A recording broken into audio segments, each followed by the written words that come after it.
অসমীয়া মানুহৰ স্বাভাৱিক প্ৰাকৃতিক বানপানীৰ লগত মোকাবিলা কৰাৰ তেওঁলোকৰ অভিজ্ঞতা আছে, কিন্তু বানৰ পানী এৰি দিয়া যি ৰাক্ষসৰূপী পানী বাগৰি বাগৰি ৰাতিটোৰ ভিতৰতে প্লাবিত কৰে বিস্তীৰ্ণ অঞ্চল, সেই ধৰণৰ বানৰ লগত মোকাবিলা কৰাৰ কোনো অভিজ্ঞতা নথকা ৰাইজে এতিয়া দিক বিদিক হেৰুৱাইছে।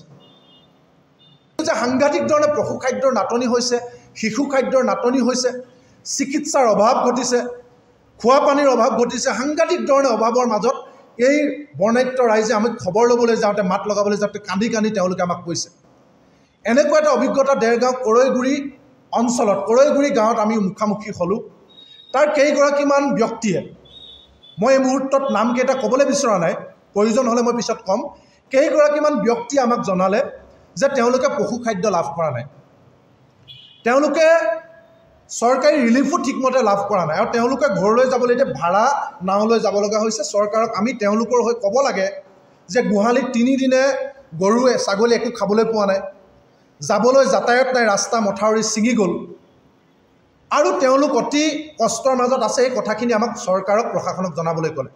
আমি বিষণ্ণ মনে দুখ মনে ঘূৰি আহি নাৱেৰে আহি ৰাস্তাত উঠোঁতে দেখিলোঁ দেৰগাঁও ৰাজচক্ৰ বিষয়া মনীষা কলিতা ডাঙৰীয়ানী গাড়ীৰ পৰা নামি আহিছে। আৰু হয়, আমি ৰাইজৰ কথাখিনি শুনি আমি অলপ ক্ষোভত আছিলোঁ। আমি ক্ষোভত বাইদেউ সন্মুখত পাই আমাৰ কথাখিনি ৰাইজে কোৱাৰ ধৰণেৰে আমি ক'বলৈ চেষ্টা কৰিলোঁ। আমাৰ সতীৰ্থসকল আছিলে, ৰাইজ আছিলে, সকলোৰে সন্মুখত মনীষা কলিতা ডাঙৰীয়ানীক, দেৰগাঁও ৰাজচক্ৰৰ চক্ৰ বিষয়া, তেখেতক বাইদেউক আমি ক'লোঁ যে বাইদেউ, বাকী বাৰু ৰাইজৰ খাদ্য অলপ চলপ পৰিছে যদিও ছাফিচিয়েণ্ট নহয়, কিন্তু পশু খাদ্য একেবাৰে কৰৈগুৰি গাঁওখনত পোৱা নাই। মই সেই 4টা পৰিয়ালৰ নাম মেনশ্যন কৰি ক'লোঁ যে পোৱা নাই, আপুনি অলপ ব্যৱস্থা কৰক। তেখেতে ক'লে যে আমিতো খাদ্য দিছোঁ। মই কৈছোঁ বাইদেউ দিব পাৰে, কিন্তু ডিষ্ট্ৰিবিউশ্যনটো ছিষ্টেমটো ভাল হোৱা নাই।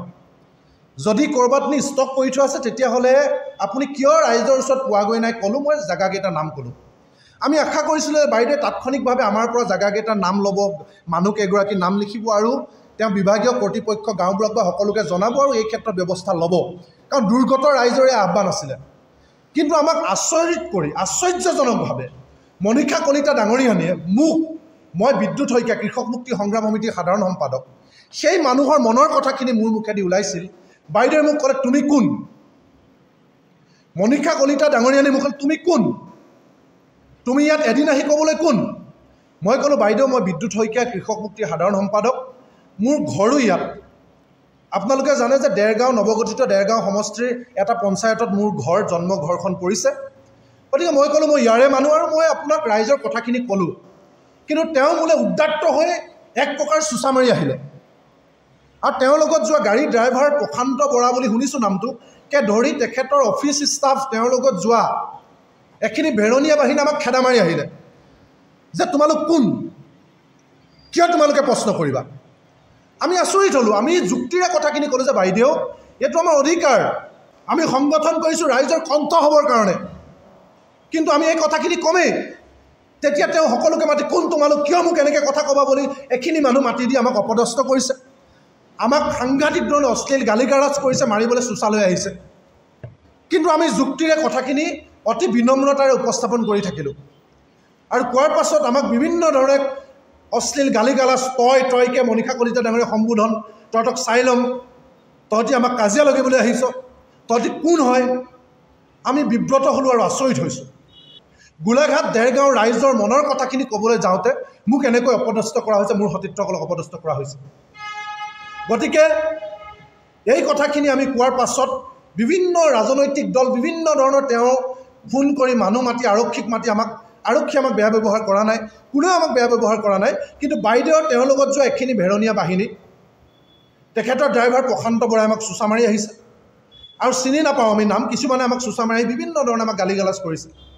গতিকে মই মুখ্যমন্ত্ৰী ডাঙৰীয়ালৈ এটা আহ্বান জনাব বিচাৰিছোঁ। মুখ্যমন্ত্ৰী ডাঙৰীয়া, আপুনি নিৰ্দেশ দিছে মন্ত্ৰীসকলক দুৰ্গত ৰাইজৰ কাষত থিয় হ'বলৈ, আপুনি কঠোৰ নিৰ্দেশ দিছে আপোনাৰ প্ৰশাসনীয় বিষয়াসকলক দুৰ্গত ৰাইজৰ কাষত থিয় হ'বলৈ, কিন্তু এগৰাকী সাধাৰণ সম্পাদক এটা অসমৰ বৃহৎ জাতীয় কৃষক সংগঠনৰ, গণসংগঠনৰ, মোকে যেতিয়া এগৰাকী চাৰ্কুল অফিচাৰে খেদা মাৰি আহে ৰাইজৰ প্ৰশ্ন কৰাৰ কাৰণে, তেতিয়াহ'লে সাধাৰণ ৰাইজে নিজৰ অভাৱ অভিযোগ কোৱাৰ ক'ৰবাত অধিকাৰ পাবনে?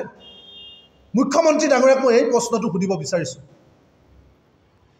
এনেই ৰাইজ মৰিছে ঋষিৰ হাপত তাতে আকৌ দিছে প্ৰশাসনৰ দাদাগিৰিৰ জৰিয়তে ধানৰ ভাপত এনেই ৰাইজে মথাউৰি নিৰ্মাণ ভাল নোহোৱাৰ কাৰণে চৰকাৰে বানমুক্ত গুৱাহাটীৰ কাৰণে কাৰ্যত বিশেষ একো গুৰুত্বপূৰ্ণ পদক্ষেপ নোলোৱাৰ কাৰণে বান পৰিস্থিতিৰ সৈতে মোকাবিলা হ'বৰ কাৰণে দুৰ্যোগ ব্যৱস্থা বিভাগৰ যি তৎপৰতা বা প্ৰস্তুতি থাকিব লাগিছে সেই প্ৰস্তুতি কাৰ্যত নোহোৱাৰ কাৰণে ৰাইজে যি বিব্ৰত অৱস্থাত পৰিছে বিনিদ্ৰ ৰজনী কটাব লগা হৈছে খাবলৈ পোৱা নাই শুবলৈ পোৱা নাই তেনে পৰিস্থিতিত মই খুদ ৰাইজৰ মনৰ কথাটো ক'বলৈ যাওঁতে মোক যি দেৰগাঁৱত আজি বাঁহগুৰি অঞ্চলত কৰৈগুৰি অঞ্চলত যি ব্যৱহাৰ কৰা হ'ল সকলো ৰাইজে দেখিলে সংবাদ মাধ্যমে দেখিলে ইয়াৰ পাছত সাধাৰণ ৰাইজে বানপীড়িত ৰাইজে নিজৰ অধিকাৰ সাব্যস্ত কৰিব পাৰিবনে মুখ্যমন্ত্ৰী ডাঙৰীয়া চৰকাৰৰ বৰমুখীয়াসকল তেওঁলোকলৈ প্ৰশাসনৰ মুৰব্বীসকল মই আহ্বান জনাইছোঁ গোলাঘাটৰ আয়ুক্ত মহোদয়লৈ মই আহ্বান জনাইছোঁ যে ডাঙৰীয়া